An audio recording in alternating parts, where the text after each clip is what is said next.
My husband's never, any of them wanted me to leave. It was my decision.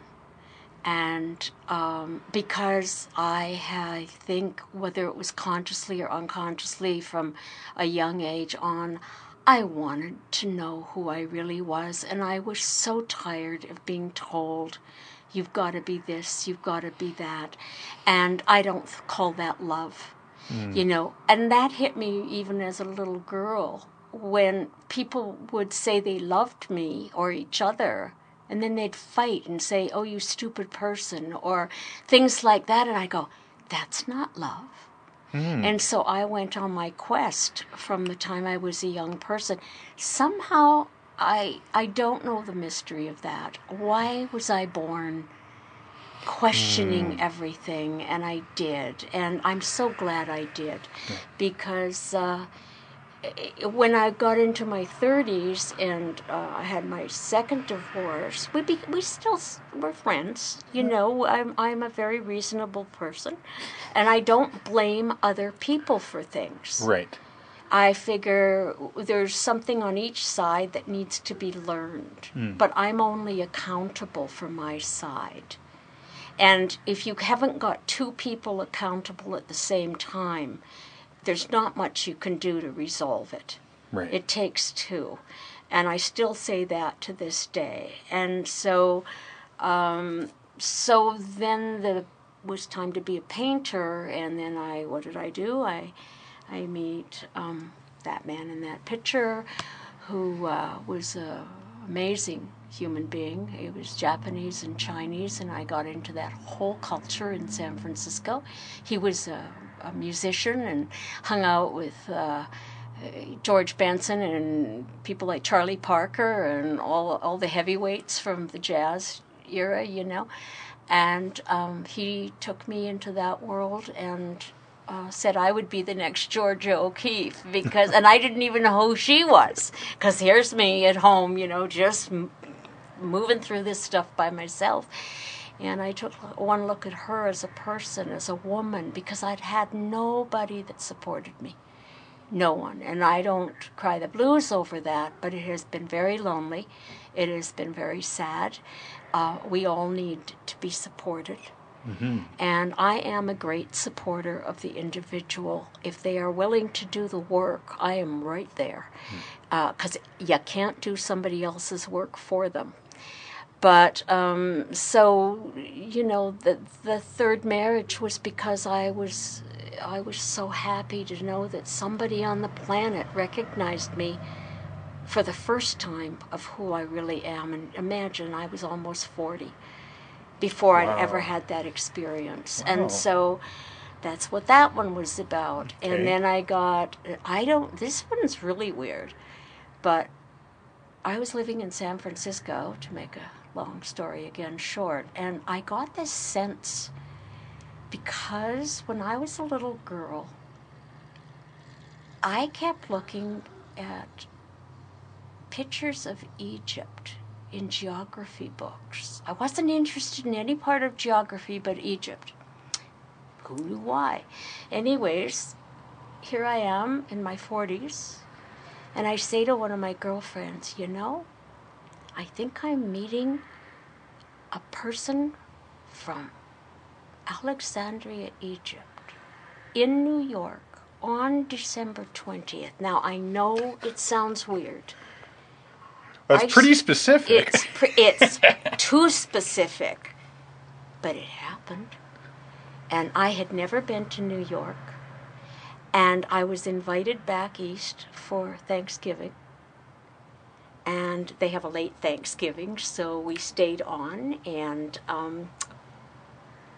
my God, if we didn't go to her favorite pizza parlor, and there was a man from Alexandria, Egypt, who was making pizzas, and he was Muslim, and we got married, and we had our first date at the Empire State Building, and it was so bizarre. I lived with the culture for 6 months in New Jersey, And that's where this fellow was from? Yeah. Okay. And they were all kind of, a group of Egyptian people. And I started writing and speaking Arabic, and loved it because I'm kind of basically left-handed still, and I love writing backwards, and I don't like writing forwards, Wow. because I was born with using, I am a left-handed person by nature. Right. And so all that fit and all this stuff. And so we were married for all of 5 months. And we parted civilly. And on we went. And then I never actually married the last main man in my life, but we were engaged. And he was a heroin addict. And again, here's the abuse.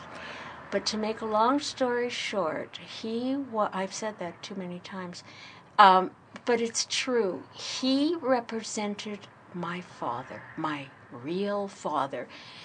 He had the mistress of heroin. I never won that one. He never quit. I was with him 7 years on and off. My father was an alcoholic in denial.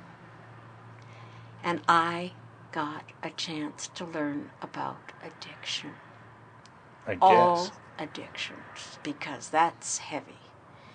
And they're all pretty much the same. And he hit me. I ended up in a woman's place out in the middle of nowhere in the desert, where I had to be picked up in town on a secret street to be taken away so that he couldn't find me. And I was never so frightened in my entire life. And that went on for about 5 years. Wow.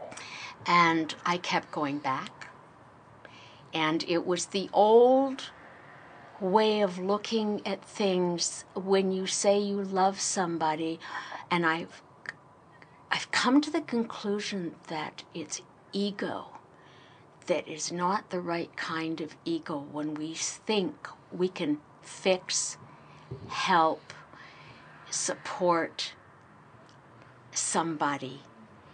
Bottom line is, we can't change anybody that doesn't want to be changed. Right. And I kept trying, because that's what you're told. If you love somebody, you'll stick with them no matter what. Well, that was where all of that training as a child was from. Religion was from all of that. You don't walk away from somebody you love. You stay there, even if you're getting beaten up. It's kind of that assuming thing that no matter how hard you're hurt, you go back. And that's why women have such a difficult time in leaving.